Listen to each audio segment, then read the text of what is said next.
so rich and creamy and flavorful. You would never guess it costs less than $1.50 a person to make. Chicken curry rice casserole is courtesy of Becky Duke, and she contributed it to her community's cookbook, Norris Choir Sister City Project, and it is delicious.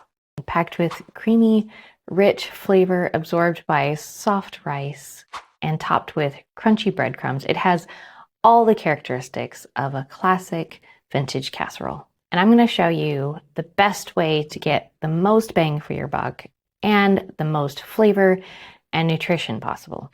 So the recipe calls for 2 cups of chicken and 3¼ cups of broth. It would be really easy to just go buy some cooked chicken and a carton of broth, but that's how casseroles end up getting misunderstood as really expensive. If you just go out and buy those, it adds up fast, but there is a much better way to get what you need, have a bunch left over, and get a much, much tastier dish with more flavor and more nutrients. I'll show you how. The key is buying a whole chicken instead of parts. I get that whole chickens can be a little bit intimidating for some cooks. I completely understand, but don't worry. For this recipe, you won't need to break it down at all. We're going to leave it entirely whole. We're going to use it to make a bone broth. So all you need to do is drop it into a large enough pot and you're set. Now for the flavors. This is an important trick. Not really a trick, more like a practice. I keep what I call a broth bowl in my freezer. So what is a broth bowl? Little bits and ends of veggies and onions that are broth-friendly flavors that I've chopped up for other things. Onion skins, root ends, leftover carrot sticks I didn't eat, unusable celery ends, trash. I usually have the stems of fresh herbs I didn't use, like the base of parsley stems or the woody stems of thyme I stripped the leaves from, but I've been making a lot of broth lately, so my broth bowl's a little skimpy. All I usually add is a few bay leaves and about a tablespoon of salt and some pepper. That means essentially free broth made while cooking a chicken. Doesn't get cheaper. So add water, then bring the boil to a simmer. Cover for 90 minutes.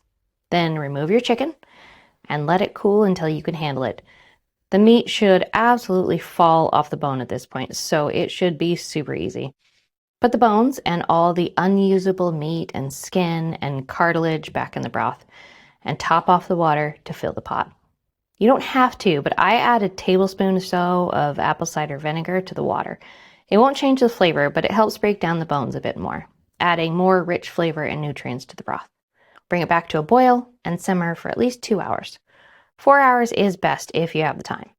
Once that's done, strain out the bones and enjoy the uniquely special, delicious smell of chicken bone broth. So my cook made me 10 cups of liquid gold, and the recipe only needs 3¼ cups. So measure out what you need and enjoy using the rest of all the countless ways broth can be used. For the meat, dark meat was almost perfectly just the right amount of meat, 2 cups. So I get to save all the white meat for something else. So here we are with free broth and only having used about 1/3 of the cooked meat for this recipe. I know it takes some time, but you can make it well ahead of time whenever it's convenient, and it is so economical. I just love how I use what would otherwise be veggie trash. Nothing makes me happier. So it is time to make the casserole. To start, cook brown rice in 2½ cups broth for about 45 minutes. Don't worry if all the broth doesn't get absorbed, or even if the rice is a little undercooked, it can finish in the oven. Set that aside to blend the soup and remaining broth together in a large bowl. Then add mayonnaise, lemon juice, and curry powder. I love curry powder, so I doubled it, but feel free to follow the recipe. Mix it well, then add the rice and chicken. Once it's nice and blended, transfer it to your casserole dish. Top with cheddar cheese and breadcrumbs. And since I spent some time talking about making your own broth, I will mention, be sure not to go out and buy breadcrumbs. No judgment, but buying breadcrumbs goes against the whole purpose of breadcrumbs in cooking. I'd bet you have a few slices left of every loaf or the stale end of a baguette you didn't get to finish. Just toss those in the freezer before they get moldy. Just like the broth bowl stash I keep, those stale ends will be waiting for you to thaw and toss in the food processor for a tasty, crunchy topping ready on demand. And now your casserole is ready to go in the oven. An hour later, you will have a bubbly, delicious, golden, rich casserole ready to enjoy. And because we were smart with our ingredients, it only cost $1.47 a portion. That's only $7.33 to make an entire casserole that serves 5. Even with a veggie side, you are looking at feeding a whole family of 5, a hot and delicious meal for less than $10. That's pretty awesome. So thank you so much, Becky, for sharing your delicious recipe in your community's cookbook. I do hope it inspires you to save more of these amazing vintage spiral-bound community cookbooks and cook more old recipes.